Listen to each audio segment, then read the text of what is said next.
सर्वेभ्यो नमो नमः। नमस्कार, स्वागत है आपका सरल संस्कृत सुगम संस्कृत में और मैं हूं प्रतिभा दीक्षित।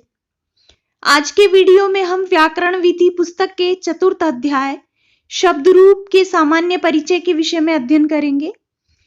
शब्द रूप क्या होते हैं, किस प्रकार के होते हैं, किस किस तरीके से शब्द रूप बनाए जाते हैं, तो शब्द रूप के संबंध में जो भी सामान्य बातें हैं उनका अध्ययन इस वीडियो में हम करेंगे। तो आइए प्रारंभ करते हैं। वाक्य की सबसे छोटी इकाई को शब्द कहते हैं। शब्द क्या होते हैं? वाक्य की सबसे छोटी इकाई शब्द कहलाते हैं। शब्दों के अनेक रूप संज्ञा, सर्वनाम, विशेषण इत्यादि होते हैं। व्याकरण की भाषा में क्रियापदों को छोड़कर वाक्य के अन्य पदों को नाम कहा जाता है।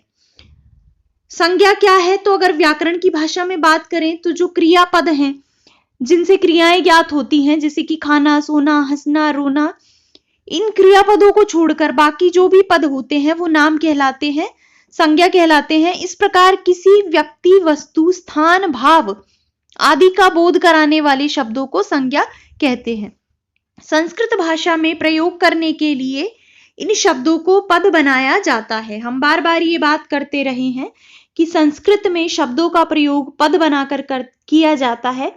बिना पद बनाए शब्दों का प्रयोग नहीं किया जा सकता। और पद संज्ञा के विषय में भी हमने ये बात की थी कि अपदम न प्रयुंजीत। पद किस किस तरीके से बनाए जाते हैं? तो धातुओं के साथ प्रत्यय लगाकर और तिंग प्रत्यय लगाकर और सुप प्रत्यय लगाकर पद बनाए जाते हैं। अब अगर शब्दों की बात करें तो शब्दों के साथ सु आदि विभक्तियां लगाई जाती हैं और फिर शब्दों से सु आदि विभक्ति होकर पद बनते हैं। संज्ञा, सर्वनाम आदि शब्दों को पद बनाने हेतु इनमें प्रथमा, द्वितीय आदि विभक्तियां लगाई जाती हैं। इन शब्द रूपों या पदों का प्रयोग पुल्लिंग, स्त्रीलिंग और नपुंसक लिंग में तथा एक वचन, द्विवचन और बहुवचन में भिन्न भिन्न रूपों में होता है। इन्हें सामान्यतया शब्द रूप कहा जाता है। तो शब्द रूप क्या होते हैं? जब शब्दों से विभिन्न विभक्तियां लगाई जाती हैं, विभिन्न वचनों में, विभिन्न लिंगों में, तो वो जो शब्द हैं वो शब्द रूप कहलाते हैं। संज्ञा आदि शब्दों में जुड़ने वाली विभक्तियां 7 होती हैं। कितनी विभक्तियां होती हैं? 7 होती हैं। इन विभक्तियों के तीनों वचनों, कौन कौन से 3 वचन संस्कृत में है? एक वचन, द्विवचन और बहुवचन। तो इन विभक्तियों के तीनों वचनों में बनने वाले रूपों के लिए जिन विभक्ति प्रत्ययों की पाणिनि द्वारा कल्पना की गई है वे सुप कहलाते हैं। अर्थात संज्ञा आदि शब्दों से जिन 21 प्रत्ययों को लगाया जाता है उनको सुप कहते हैं। क्योंकि देखिए, सुप क्यों कहते हैं? संस्कृत में आपको ये विशेषता तो अभी तक आप जान चुके होंगे कि यहाँ पर शॉर्ट में लाघव करके बात करने की बात है। जैसे प्रत्याहार था, वहां पर अण प्रत्याहार, इस तरीके से लघुता दिखाने के लिए प्रत्याहार बनाए जाते हैं। तो यहाँ पर सुप प्रत्यय क्या है? इस सु से लेकर और इस अंतिम प तक, ये जो है यहां से और यहां तक, इन सभी का समावेश सुप के अंतर्गत हो जाता है। तो इन प्रत्ययों को क्या कहते हैं? इन प्रत्ययों को कहते हैं सुप प्रत्यय। तो संज्ञा आदि शब्दों से जुड़ने वाली विभक्तियों में जो एक वचन, द्विवचन और बहुवचन में प्रत्यय लगते हैं वो सुप कहलाते हैं, वो विभक्ति प्रत्यय होते हैं। ये कौन कौन से हैं? तो इनका परिचय इस प्रकार है। देखिए, अब 7 तो विभक्तियां हैं, प्रथमा, द्वितीय, तृतीय, चतुर्थी, पंचमी, षष्ठी और सप्तमी। अब उनमें एक वचन, द्विवचन और बहुवचन में रूप चलते हैं। तो सारे शब्दों में पद बनाने के लिए ये ही प्रत्यय प्रयुक्त होते हैं, यही प्रत्यय लगाए जाते हैं। लेकिन जब शब्द अलग अलग होता है तो उससे प्रत्यय लगाने की प्रक्रिया में अलग अलग परिवर्तन हो जाते हैं। तो उसी प्रक्रिया में अलग अलग प्रकार के पद शब्दों से बनते हैं। जैसे इकारांत है तो इकारांत में जब ये वाले प्रत्यय लगाते हैं तो अलग तरीके की प्रक्रिया होती है, क्योंकि उसमें अंत में ई है। कहीं पर दीर्घ होता है अंत में तो वहां पर अलग प्रक्रिया होती है। अकारांत के साथ अलग प्रक्रिया होती है, आकारांत के साथ अलग प्रक्रिया होती है। तो अलग अलग शब्दों में ये प्रत्यय लगाने से अलग अलग तरीके के रूप बनते हैं। लेकिन जो विभक्ति प्रत्यय है वो ये ही है, 21 ही है। तो इन्हें आप सबसे पहले याद कर लीजिए, सु, औ, जस। अब इनमें भी देखिए लोप इत्यादि होकर क्या शेष रहता है वो बहुत आगे की प्रक्रिया है। जैसे इस सु में स केवल मात्र रहता है, उ का लोप होकर, और उसका भी फिर विसर्ग इत्यादि होकर रूप बनते हैं। ऐसे ही जैसे जस है, जस में ज की संज्ञा होकर लोप हो जाता है, अस शेष रहता है। इसी प्रकार आउट में ट की संज्ञा होकर औ शेष रहता है, शश में श की संज्ञा होकर अस शेष रहता है, टा में ट की संज्ञा हो जाती है, इनमें ङ की संज्ञा हो जाती है। तो इस तरह से वो बाद की प्रक्रिया है, लेकिन मुख्यतः जो प्रत्यय है वो ये है सु, औ, जस। द्वितीय में है अम, औट, शश। तृतीया में है टा, भ्याम, भिस। चतुर्थी में है ज्ञे, भ्याम, भ्यस। पंचमी में है ज्ञसी, भ्याम, भ्यस। षष्ठी में है ग्रस, ओस, आम। और सप्तमी में है नी, ओस, सुप। तो ये प्रत्यय हैं, आप इनको 2-3 बार अगर पढ़ेंगे तो ये आपको आराम से याद हो जाएंगे। सु, औ, जस, अम, औट, सस, टा, भ्याम, भिस, न्ये, भ्याम, भ्यस, न्यसी, भ्याम, भस, नस, ओस, आम, नी, ओस, सुप। तो ये 21 प्रत्यय हैं जो विभक्ति प्रत्यय भी कहलाते हैं। इन्हीं को अंत में लगाकर शब्दों से और पद बनाए जाते हैं, शब्द रूप बनाए जाते हैं। ये प्रत्यय शब्दों के साथ जुड़कर अनेक रूप बनाते हैं। इन विभक्तियों के अतिरिक्त संबोधन के लिए भी प्रथमा विभक्ति के ही प्रत्ययों का प्रयोग किया जाता है। इन 7 विभक्ति के अतिरिक्त संबोधन भी होता है सप्तमी के बाद। आपने देखा होगा, आपने शब्द रूप जब याद किए होंगे कभी, तो सप्तमी विभक्ति के बाद संबोधन आता है। संबोधन में हालांकि प्रथमा विभक्ति के ही प्रत्ययों का प्रयोग किया जाता है, किंतु संबोधन एक वचन में प्रथमा एक वचन के रूपों में अंतर होता है। किंतु जो संबोधन एक वचन है और प्रथमा एक वचन है, उसके रूपों में अंतर होता है। उसमें संबुद्धि च होकर एक कोई सूत्र होता है, तो थोड़ा बहुत डिफरेंस यहाँ पर आ जाता है, लेकिन संबोधन में प्रथमा विभक्ति के ही प्रत्यय लगाए जाते हैं। शब्दों के विभिन्न रूपों में भेद होने के कारण संज्ञा आदि शब्दों को 3 वर्गों में विभक्त किया जा सकता है। अब शब्द कई तरीके के शब्द होते हैं, तो शब्दों के भेद होने के कारण शब्दों को 3 वर्गों में विभक्त किया जा सकता है। संज्ञा शब्द, ऐसे शब्द जो संज्ञा है, किसी का नाम है, किसी वस्तु, व्यक्ति इत्यादि का नाम संज्ञा शब्द के अंतर्गत आता है। दूसरे प्रकार के शब्द होते हैं सर्वनाम शब्द। सर्वनाम जैसे वह स्त्रीलिंग में होता है, यह, इस तरीके के सर्वनाम हैं। सह, सा, इदम, अयम, इस प्रकार के जो शब्द हैं वो सर्वनाम शब्द हैं। और तीसरे प्रकार के शब्द होते हैं संख्यावाचक शब्द, संख्याओं को बताने वाले, जैसे एकः, द्वि, त्रि, चतुस्त्रः, इस प्रकार के शब्द संख्यावाचक शब्दों के अंतर्गत आते हैं। संज्ञा शब्दों के अंत में, अब ये तो 3 तो प्रकार हो गए शब्दों के विभिन्न भेदों के कारण। अब ये कहते हैं कि जो संज्ञा शब्द हैं, इन संज्ञा शब्दों के अंत में स्वर अथवा व्यंजन होने के कारण पुनः इन्हें 2 वर्गों में रखा जा सकता है। देखिए, कोई भी संज्ञा शब्द है, जैसे कि फल है, राम है, किसी का नाम है, श्याम है, तो इन संज्ञा शब्दों के अंत में स्वर और व्यंजन दोनों आ सकते हैं। तो उन स्वर और व्यंजनों के कारण इन्हें पुनः 2 वर्गों में रखा जा सकता है। पहला वर्ग है स्वरांत, जिन्हें कि अजांत भी कहते हैं, और दूसरा है व्यंजनांत या हलांत। ऐसे संज्ञा शब्द जिनके अंत में स्वर हो, जिनके अंत में स्वर हो, अच हो, वो स्वरांत कहलाते हैं। और ऐसे शब्द जिनके अंत में हल हो या व्यंजन हो, वो व्यंजनांत या हलंत कहलाते हैं। स्वरांत या अजंत अर्थात जिन शब्दों के अंत में अ, आ, ई आदि स्वर होते हैं, उन्हें स्वरांत कहा जाता है। इसका वर्गीकरण इस प्रकार है। जिनके अंत में अ होता है उन्हें अकारांत कहा जाता है, जैसे बालक, तो अ है ना, क के बाद में अ है अंत में, तो अंत में क्या हो गया, अ, तो इन्हें कहा जाता है अकारांत। आकारांत, जैसे लता है, तो लता के अंत में क्या है, आ, तो ये कहलाते हैं आकारांत। इकारांत, जिसमें छोटा ई अंत में हो, जैसे कवि है, तो ये हो जाएगा इकारांत। ईकारांत, जिसके अंत में दीर्घ ई हो, जैसे कि नदी है, तो इसके अंत में दीर्घ ई है, ये हो जाएगा ईकारांत। फिर होता है उकारांत, जिसके अंत में छोटा ऊ हो, जैसे गुरु में छोटा ऊ है, तो ये हो जाएगा उकारांत। और ऊकारांत जिनके अंत में दीर्घ ऊ होता है वो ऊकारांत कहलाते हैं। इसी प्रकार ऋकारांत भी होते हैं, जैसे कि मातृ, पितृ इत्यादि शब्द। एकारांत जिनके अंत में ए हो ऐसे शब्द एकारांत। ओकारांत और औकारांत जैसे गो इत्यादि। तो स्वर, जो भी स्वर अंत में होता है उसी के नाम से शब्दों को जाना जाता है। जैसे कवि अगर हमें दिया जाए और पूछा जाए कि ये कौन सा शब्द है, तो कवि में छोटा ई अंत में है तो ये हो जाएगा इकारांत शब्द।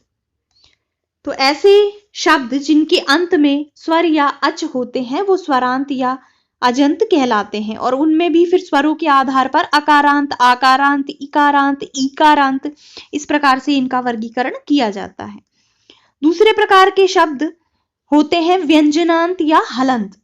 जिन शब्दों के अंत में क, च, ट, त, प आदि व्यंजन होते हैं उन्हें व्यंजनांत कहा जाता है। ग, य, ण, य इन व्यंजनों को छोड़कर प्रायः सभी व्यंजनों से अंत होने वाले शब्द पाए जाते हैं। केवल ये 4 व्यंजन ऐसे हैं जिनके अंत वाले शब्द दिखाई नहीं देते, लेकिन बाकी सारे व्यंजनों के अंत वाले शब्द प्रायः दिखाई देते हैं। इनमें से भी च, ज, त, द, ध, न, श, श, श, ह व्यंजनों से अंत होने वाले शब्द अधिकतर प्रयुक्त होते हैं। अतः इनकी गणना चकारांत, ऐसा शब्द जिसके अंत में च है वो हो जाएगा चकारांत, जैसे कि जलमुच, तो इसके अंत में हलंत च है तो ये कैसा हो जाएगा चकारांत। जकारांत जिसके अंत में ज हो वो जकारांत हो जाएगा। तकारांत जैसे कि भूभृत है तो अंत में त है ये हो जाएगा तकारांत। दकारांत जिसके अंत में द हो धकारांत, अंत में ध वाले। नकारांत जिसके अंत में न हो, जैसे कि राजन शब्द है तो अंत में न है ये हो जाएगा नकारांत। इसी प्रकार पकारांत अंत में प वाले। भकारांत, रकारांत, वकारांत, शकारांत और शकारांत, सकारांत, हकारांत आदि रूपों में की जाती है। तो जो भी व्यंजन अंत में होता है उसी के आधार पर फिर उस शब्द का नाम लिया जाता है। जैसे पयस जो शब्द है इसके अंत में स है तो ये हो जाएगा सकारांत शब्द। दिश में अंत में श है तो ये हो जाएगा शकारांत पद। तो इस तरह से 2 प्रकार के स्वर और व्यंजनों के आधार पर 2 प्रकार के शब्द होते हैं, स्वरांत या अजंत शब्द और व्यंजनांत या हलंत शब्द। अब उन शब्दों में भी जो सबसे अंतिम व्यंजन या स्वर होता है उसके आधार पर इनको अकारांत, इकारांत, दकारांत, तकारांत इत्यादि नामों से जाना जाता है। यहां अकारांत पुल्लिंग बालक, आकारांत स्त्रीलिंग बालिका, अकारांत नपुंसकलिंग फल और नकारांत पुल्लिंग राजन शब्दों के विभिन्न विभक्तियों में रूप दिए जा रहे हैं। देखिए, अब एक तो ये बात हो गई कि स्वरांत होते हैं, व्यंजनांत होते हैं। अब इनमें भी जैसे अ है, ई है, ये एक चीज हो गई, लेकिन इनमें भी फिर लिंग होते हैं। जैसे बालक अकारांत है तो इसमें अकारांत पुल्लिंग शब्द है बालक। अब इसमें नपुंसकलिंग के शब्द भी हो सकते हैं, जैसे फल, तो फल है तो अकारांत ही लेकिन ये पुल्लिंग है। इसी प्रकार जैसे कवि है तो कवि जो शब्द है वो इकारांत पुल्लिंग शब्द है। इसी प्रकार सखी होता है तो सखी होता है इकारांत स्त्रीलिंग शब्द। तो इनमें भी स्त्रीलिंग, पुल्लिंग और नपुंसकलिंग के फिर भेद होते हैं। इस पाठ में 4 शब्द रूप दिए गए हैं, बालक, बालिका, फल और राजन। तो बालक कैसा शब्द है, इसके अंत में अ है तो ये हो जाएगा अकारांत पुल्लिंग शब्द। बालिका के अंत में आ है तो ये हो जाएगा आकारांत स्त्रीलिंग शब्द। इसी प्रकार फल, फल के अंत में अ है तो ये हो जाएगा अकारांत नपुंसकलिंग शब्द। और राजन शब्द इसके अंत में न है तो ये हो जाएगा नकारांत पुल्लिंग शब्द। अब एक बार इनके रूप को भी हम यहां पर देख लेते हैं। देखिए, बहुत ही आसान होते हैं ये। आप अगर 2-4 बार इनको पढ़ें और ध्यान से इनको देखें, आपको रटने की भी आवश्यकता नहीं है। आप जब धीरे धीरे इनको पढ़ते जाएंगे तो आप इनमें अंतर समझते जाएंगे और स्वतः ये आपको याद हो जाएंगे। बहुत सारे रूप जो हैं वो एक जैसे होते हैं, प्रथमा द्वितीया में जैसे सेम है, ये तीनों एक जैसे होते हैं, ये दोनों एक जैसे होते हैं आकारांत में। षष्ठी और सप्तमी में एक जैसे होते हैं अकारांत में, पुल्लिंग में। इसी प्रकार चतुर्थी पंचमी हमेशा इस तरीके की होती है।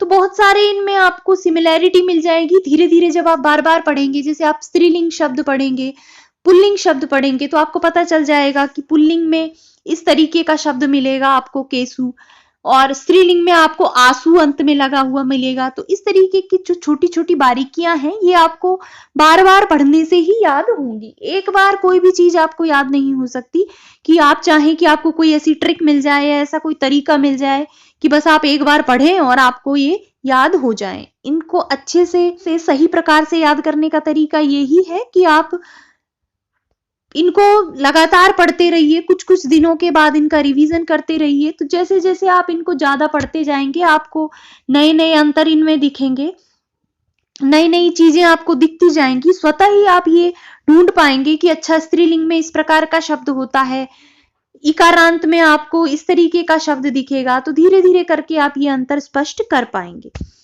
तो सबसे पहले हम यहाँ पर देखते हैं अकारांत पुल्लिंग शब्द बालक। इसके रूप कैसे चलते हैं? राम के जैसे, राम के रूप आपने अभी तक याद करके रखे होंगे। तो बालकः बालकौ बालकाः, बालकं बालकौ बालकान्, बालकेन बालकाभ्यां बालकै, बालकाय बालकाभ्यां बालकेभ्यः, बालकात् बालकाभ्यां बालकेभ्यः, बालकस्य बालकयोः बालकानां, बालके बालकयोः बालकेषु, हे बालक हे बालकौ हे बालका।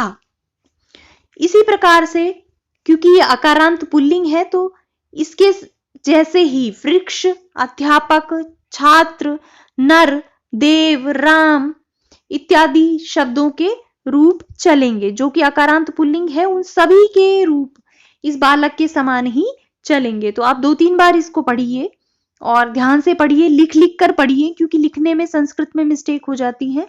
तो आप जैसे अपने मन में ही सोचिए कि मुझे षष्ठी द्विवचन का रूप लिखना है, षष्ठी बहुवचन का रूप लिखना है, और फिर सोचकर उसको लिख कर देखिए। तो लिख कर देखने से आपका ये पक्का हो जाएगा और आपको अच्छे तरीके से ये याद हो जाएंगे।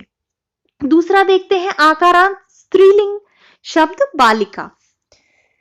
तो बालिका, बालिके, बालिका।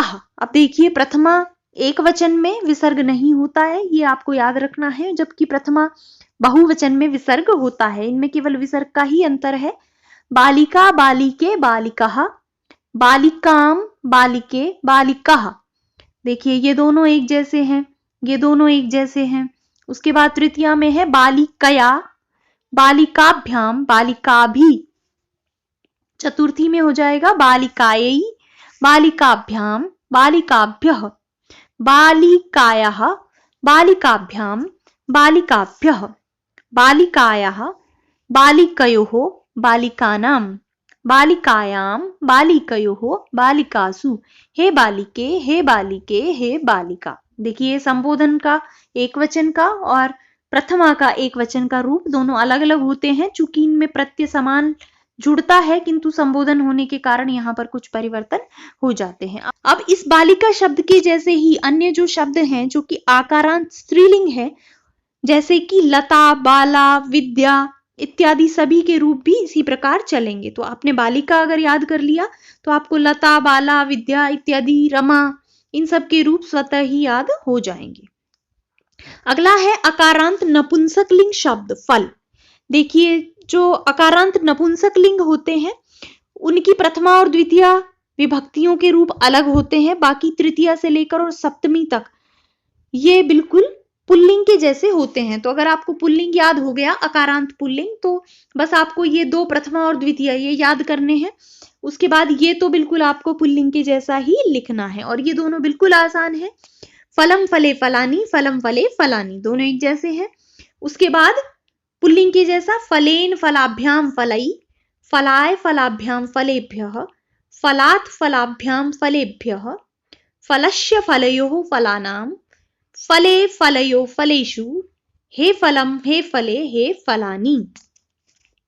तो इसी फल के समान ही अच्छा, यहाँ पर एक टिप्पणी दी हुई है कि अकारांत नपुंसकलिंग शब्दों के तृतीया विभक्ति से सप्तमी विभक्ति तक के रूप अकारांत पुल्लिंग शब्दों के रूपों की भांति ही होते हैं। अन्य अकारांत नपुंसकलिंग शब्द जैसे कि मित्र, देखिए मित्र शब्द नपुंसकलिंग शब्द है। आपको शब्दों का ज्ञान अगर होगा तो आप आराम से शब्द रूप परीक्षा में कर पाएंगे। जैसे मित्र है, आप उसको पुल्लिंग ना समझे, मित्र जो शब्द है वो नपुंसकलिंग होता है। इसी प्रकार वन है, अरण्य है, मुख है, कमल है, पुष्प है, तो ये सारे अकारांत नपुंसकलिंग शब्द हैं। इनके रूप भी फल के समान ही चलेंगे। जैसे मित्रम, मित्रे, मित्राणि, मित्रम, मित्रे, मित्राणि।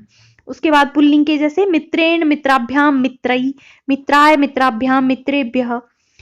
इसी प्रकार वन के है वनम, वने, वनानि, वनम, वने, वनानि, अरण्य, अरण्ये, अरण्यानि, अरण्य, अरण्ये, अरण्यानि, मुखम, मुखे, मुखानि, मुखम, मुखे, मुखानि।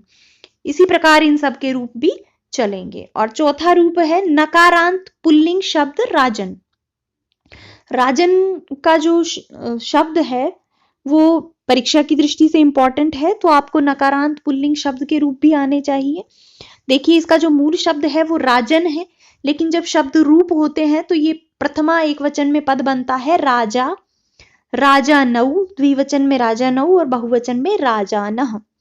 राजा, राजानौ, राजानः, राजानम, राजानौ, राज्ञः। देखिए इसको, ये है राज्ञः, राजः नहीं है, ये है राज्ञः। राज्ञा, राजभ्याम, राजभिः, राज्ञे, राजभ्याम, राजभ्यः, राज्ञः, राजभ्याम, राजभ्यः, राज्ञः, राज्ञो, राज्ञाम। राज्ञी दो प्रकार के रूप बन सकते हैं सप्तमी में, राज्ञी या फिर राजनी, राज्ञो और राजसु। हे राजन, हे राजानौ, हे राजानः। तो आप अच्छे से, मैं इसीलिए बोल रही हूं, आपको लिख लिख कर पढ़ना है, जिससे ग और ज जहां पर भी कंफ्यूज हो आप, तो लिखने से आपके दिमाग में ज्यादा स्थिर होगा और आप अच्छे से इनको याद रख पाएंगे। तो 2-3 बार इसको पढ़िए, देखने की कोशिश कीजिए कि कौन कौन से एक जैसे हैं, कौन किस किस में समानता है, तो उससे भी आपको याद करने में आसानी होगी। तो आप इनको बार बार देखिए, पढ़ते रहिए, इससे ही ये आपको याद हो पाएंगे। इसके अतिरिक्त जो कक्षा 9वीं और 10वीं के पाठ्यक्रम में निर्धारित अन्य शब्द रूप हैं वो परिशिष्ट में दिए गए हैं, तो इसके विषय में यहाँ लिखा गया है।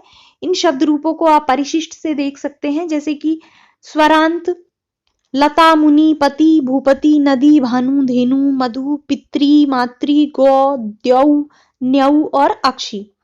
और व्यंजन अंत वालों में भवत, आत्मन, विद्वस, चंद्रमस, वाच, गच्छत, शत्रंत, पुम, पथिन, गिर, अहम, पयस। सर्वनाम में सर्व, यत, तत, एतत, किम, इदम, अस्मद, युष्मद, अदस, ईदृश, कतिपय, उभ और कीदृश। और संख्या शब्दों में एक, द्वि, त्रि, चतुर और पंचन। तो ये सारे शब्द रूप आपको याद करने हैं। शब्द रूप और धातु रूप याद करने का तरीका यही है कि आप इनको लिख लिख कर बार बार इनको पढ़िए और कुछ समय के बाद इनको रिवाइज करते रहिए। जैसे आपने एक बार याद कर लिया, आप याद करने के बाद आपको 2 मिनट लगेंगे एक शब्द रूप को रिवाइज करने में। आप 10 दिन के बाद इसको फिर से रिवाइज कर लीजिए। मान लीजिए आज आपने राजा शब्द याद किया, तो 10 दिन के बाद फिर से एक बार राजा को रिवाइज कर लीजिए। अगर आप कुछ भूल गए हैं तो उसको देख लीजिए। तो इससे क्या है, ये आपके दिमाग में स्थिर हो जाएंगे और फिर आपसे इनमें कोई गलती नहीं होगी। तो शब्द रूप और धातु रूप इनको आप जरूर याद करिए, क्योंकि संस्कृत के लिए, संस्कृत व्याकरण के लिए ये बहुत महत्वपूर्ण है। इनके बिना आपका काम नहीं चल सकता। संस्कृत को समझने में, संस्कृत के वाक्य बनाने में, या जहां पर भी आप संस्कृत भाषा को पढ़ना चाहते हैं वहां पर शब्द रूप और धातु रूपों का ही सारा खेल है। तो इन्हें आपको याद ही करना पड़ेगा। कुछ इनमें चीजें हैं जिनको समझकर आप इन्हें याद कर सकते हैं और इनको लगातार पढ़ते रहिए, इनका रिवीजन करते रहिए। अब इससे संबंधित जो अभ्यास कार्य है उसको हम अगले वीडियो में देखेंगे। इस वीडियो को यहीं पे समाप्त करते हैं। अगर आपको ये पसंद आया है तो आप इसे लाइक करें, अपने ऐसे मित्रों के साथ इसे शेयर करें जो 9वीं या 10वीं कक्षा में पढ़ रहे हैं, जो अभी संस्कृत में प्रारंभिक हैं, तो वो शब्द रूपों को समझ पाएंगे, तो उनको थोड़ा इंटरेस्ट जगेगा कि क्या शब्द रूप होते हैं। तो उनके लिए आवश्यक वीडियो है। ऐसे बच्चों के साथ आप इन्हें शेयर कीजिए। दूसरा, अगर आप कॉम्पिटिटिव एग्जाम की तैयारी भी कर रहे हैं तो भी ये आपके लिए आवश्यक है। ये आपके लिए महत्वपूर्ण वीडियो है क्योंकि इससे आपकी थोड़ी दृष्टि खुलेगी और चीजों को याद करने में, समझने में आपको आसानी होगी। और अगर आपको ये वीडियो पसंद आया है तो इसे लाइक भी कर दें। अगर आपने चैनल को सब्सक्राइब नहीं किया है तो चैनल को सब्सक्राइब कर लें और बेल आइकन को भी प्रेस कर दें, जिससे आने वाले वीडियोस के नोटिफिकेशंस आपको मिल सके। तो मिलते हैं नेक्स्ट वीडियो में। धन्यवाद।